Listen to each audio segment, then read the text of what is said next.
When it comes to the world of PC peripherals, there is perhaps nothing more coveted, mythologized, and all-consuming than mechanical keyboards. It's gotten so deep that if you don't have one yourself, you are led to believe that you are categorically missing out. That there is a hole in your life that can only be filled by a rectangular slab of plastic and metal. Mechanical keyboards have quite literally become the king of all PC components. So why the hell haven't we made a cracked about them yet? Hail to the king! They are by far the most actively talked about subjects in the peripherals sphere. And for good reason. Sure, you can argue that other pieces of one's setup are more integral to one's overall experience, but there is nothing more personalized and customizable than your keyboard. This is actually the most disgusting thing I've ever seen. But that also means that the mechanical keyboard community can be a little fanatical. Since there is basically no ceiling for how unique your keyboard can be, you can fall down a rabbit hole that could end up costing you a pretty penny. In fact, it's one of those very few DIY hobbies in which it actually costs more to simply build the damn thing yourself. A lot more. Your bundle is going to be... Your bundle will be $810 dollar bills. Is that a lot? That is a lot of money. That being said, it is quite impressive how far keyboard tech has come in the last few years. The question, of course, is any of it worth it? Are all the clickety-clackety switches, RGB settings, and custom keycaps just filler? Have we strayed too far from the intended function of keyboards, which is just to, type? And since this is a cracked, we gotta know. Do mechanical keyboards actually provide gamers with any sort of competitive edge?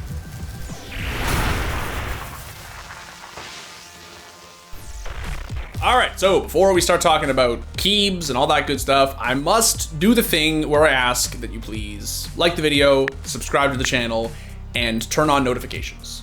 I must also ask that you please check out our Twitch channel, where we've actually been watch partying all sorts of fun Valorant events, and presumably, down the line, other events as well. Just gotta get those permissions. Okay, so in order to reach the insane point that we are at now, where mechanical keyboards are the gold standard, we need to go way back to the beginning of esports. When, if you were around back then, your keyboard probably looked like this. And it was near the tail end of that era that we were blessed with the holy grail of all OG keyboards, the IBM Model M. In fact, those keyboards were so well made that there is actually still a sort of niche group of diehards who continue to restore and use them. Yes, I have an IBM Model M keyboard. I actually found it by accident in a thrift store and had no idea what it was until after I bought it. But the buckling spring switches in this bad boy are a truly unique typing experience. Under each key is a physical spring that buckles, as the name suggests, and actuates a press onto a contact layer underneath. While this technically makes it a membrane keyboard, the physical feedback is just one of a kind. That isn't to say the IBM Model M was the be-all and end-all for keyboards used for gaming, but this non-mechanical beast gave us a very early window into what was possible. In reality, any and all keyboards can be and have been used for gaming. That's part of what makes their fandom so interesting. In fact, it wasn't really until the late 2000s that companies wisened up and started taking a deliberate approach to making peripherals specifically for gamers. And one of the companies that emerged as a sort of gaming peripheral powerhouse was Logitech, when they launched their now legendary G-Series lineup. Our G-Series products are known for performance and function. They're designed to work flawlessly so you can concentrate on the game and not worry about the technology. One of Logitech's big early successes was the release of the G15 in 2007. A couple years later, the design would be improved with a digital display in the G19. A large part of its popularity came down to its added programmable buttons, and many other companies would soon follow its design. Now, it's important to note that up until this point, the Logitech lineup was made up of membrane keyboards, not mechanical ones. Meaning that when the keys are pressed down, they push a small rubber button that activates the switch. And so that begs the question, what the hell is a mechanical keyboard? Like, how do these things work? And where did they come from?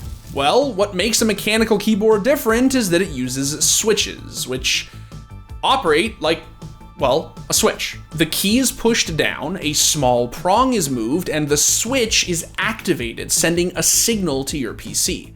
When released, the spring pushes the key back into place, cutting the signal. Though there may have been mechanical keyboards prior, the ones we know and love today are all thanks to the Cherry MX key switches, which, despite reaching peak popularity in and around 2010, were actually patented all the way back in 1984. This is the Cherry KXN3-8451 infrared keyboard, introduced in 1984 at a price of $275 US. And yes, this is a wireless mechanical keyboard from the mid-80s, and it's awesome. As for underneath the keys, well, this is where the mechanical stuff happens. These are Cherry MX Blacks, or rather some early variant of them that were introduced the same year as this keyboard in 1984.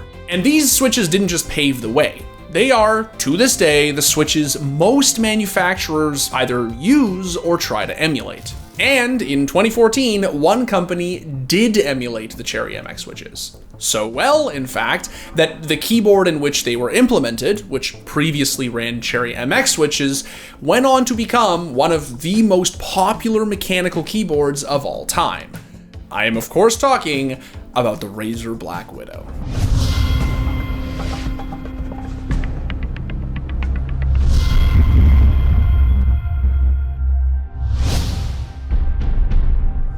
For starters, it was much more accessible than pretty much any other gamer-marketed mechanical keyboard.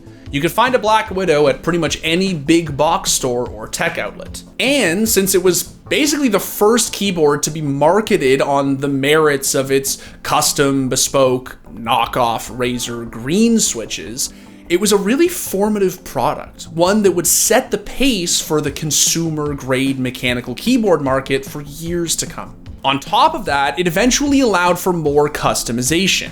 The Black Widow, of course, had the signature RGB settings that let you turn your desk into a Vegas slot machine. And you could even get different style of Razer's switches to best suit your needs out of the box. As a result, the Black Widow absolutely exploded. And for a lot of gamers, it was likely their first introduction to mechanical keyboards. This also helped kick off the trend of peripheral companies creating their own lines of gamer gear in an attempt to corner the market. Someone cover me. Yeah, I see you. You got him, you got him, you got him! Yes!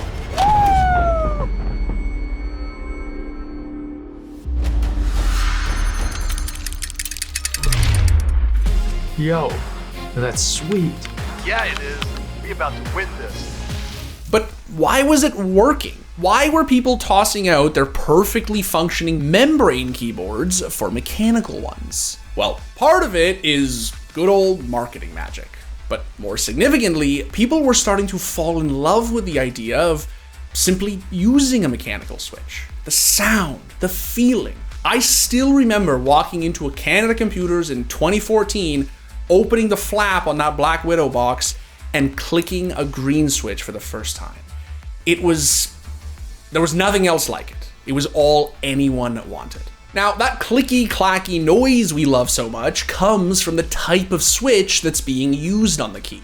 A switch doesn't thock by default. Depending on what the user prefers, there's all types of sounds and sensations they can achieve. Some can be completely silent, but others, like mine, that's right, I'm a psychopath who loves clicky switches, might wake up your neighbors.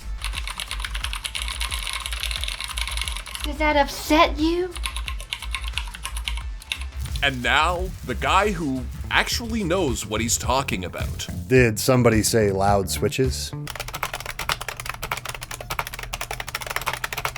honestly, I like my Model M because it's simple. There's 1,000,001 different key switches these days, and it can be genuinely head-spinning just trying to pin down which one has the feel that you're actually looking for. So let's break down some of the things to look for in a switch for those of us who don't currently have an entire soldering workstation and drawers full of key switches. Which is me too. So we're all in this together, fellow normies. First, let's talk about tactile versus linear switches. Linear switches actuate with no physical feedback. A consistent amount of force gives you consistent motion, through to bottom out. Tactile switches, by contrast, have a bump at the actuation point, requiring some extra force to engage the switch. This gives your finger physical feedback so that you know when the switch has actually been engaged. And tactile switches exist on a gradient, so you have plenty of choices for how strong you want that actuation feedback to be. There's also the spring tension or operating force, which measures how hard you have to push a key to make it move. Often people describe this as how heavy or light the keys are.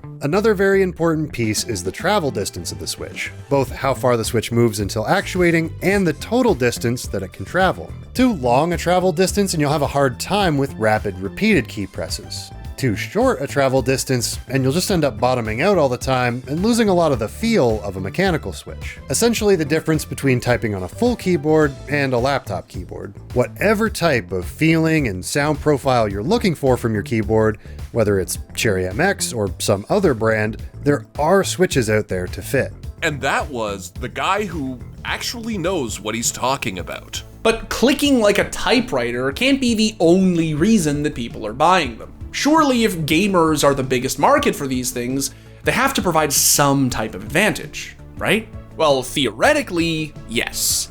But it might actually not be that important. You see, one of the main selling points of a mechanical keyboard is that they last a hell of a lot longer than your run-of-the-mill membrane board. Even mass-manufactured Black Widows can last 10 years. Any competitive advantage is owed to the fact that mechanical keyboards also boast an extremely fast response time. Due to the nature of how the switches operate, that keystroke input signal is getting sent to your PC faster than any other type of keyboard. And in competitive gaming, where literally every millisecond counts, being confident that your inputs are going to register exactly when you want is extremely important. To some, it's so important that companies have been able to use response times as a selling feature.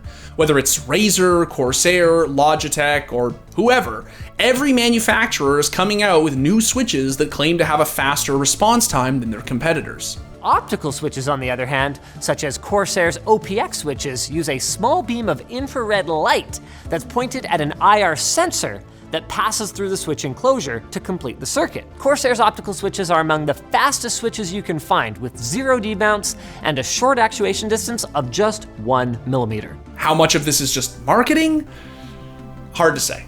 Although switches can be tested down to fractions of a second, the best ones for gaming might just come down to preference more than anything else. What you need to ask yourself is if that's enough to sell you on picking up a mechanical keyboard, because that's basically the only gaming related benefit. Well, save for one other thing. You see, there is an argument to be made that the main draw of a mechanical keyboard, the clickiness, is actually the biggest benefit for gamers. On top of being either fantastic or annoying to listen to, the tactile feel of a mechanical keyboard is extremely alluring. The god of all things Keeb, Teha Types, has spoken at length about what he sees as mechanical keyboards' most important aspect. It's not the response times or the longevity. It is a return to something more raw and expressive. We often fill our senses with rich flavors and pleasant aromas, but how often do we take care in the things we touch? To me, the mechanical keyboard is a tactile gateway to the computers we build our lives around, especially in this digital day and age. Since you can feel every single input, the keyboard sort of becomes an extension of your body the same way a mouse fits to the shape of your hand. Imagine counter-strafing in CSGO, but with a membrane keyboard. It would feel like shit. You want your movement to be precise, perfect to the touch. And for that, it's really helpful to have a mechanical switch. Mechanical keyboards have become this perfect blend of form and function. Not just something that will stand the test of time or give you the response time you need, but something that legitimately feels rewarding to use, which, in my opinion, is more important than anything else. Now, that would be a pretty good place to end today's video. Unfortunately, there is one tiny little, very expensive subject we still need to cover.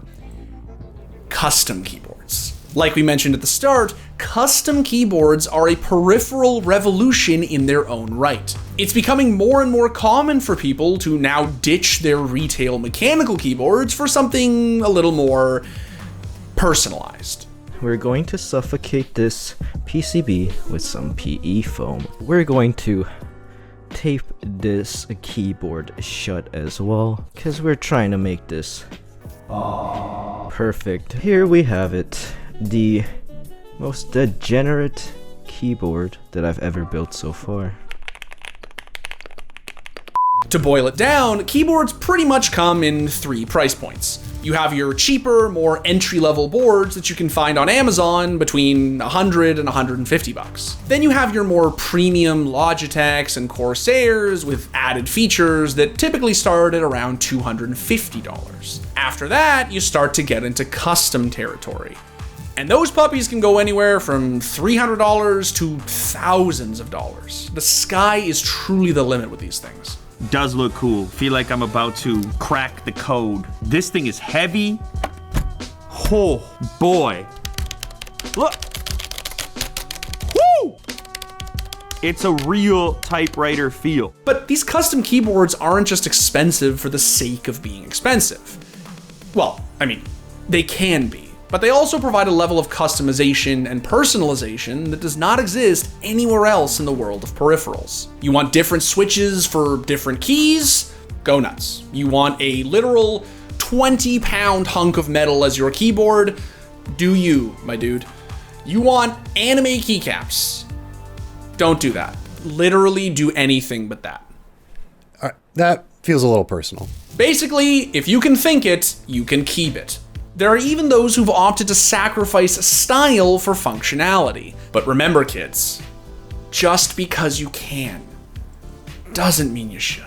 Your scientists were so preoccupied with whether or not they could, they didn't stop to think if they should. The custom keyboard marketplace has gotten so big that this simple matter of upgrading your setup has become not just a hobby, but even a potential career path. Now, before you get too excited, I must remind you for the umpteenth time, custom mechanical keyboards can be very, very expensive. And past a certain point, you will have capped functionality and are basically just adding shit because it's cool, which is completely fine. Just know your limits. And don't go out and buy the most expensive switches or keyboard because you think it's going to make you a better gamer.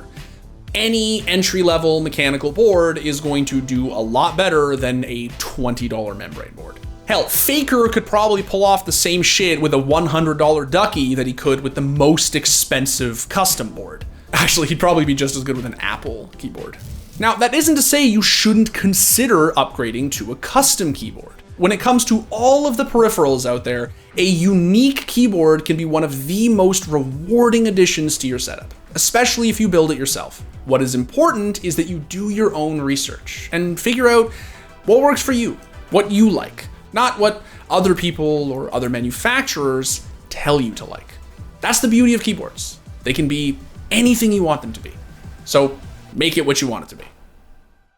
Let's get rid of the click just there. Oh, I unplugged my keyboard. Ow, wrong. I know, right?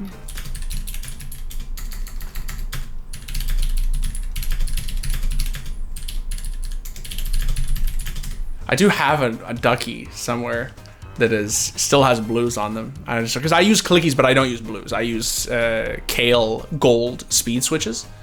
So they're clickies, but they're not like, they have a nicer sound. And I should try the whip out the blues again. My girlfriend's gonna shoot me. Never gonna what?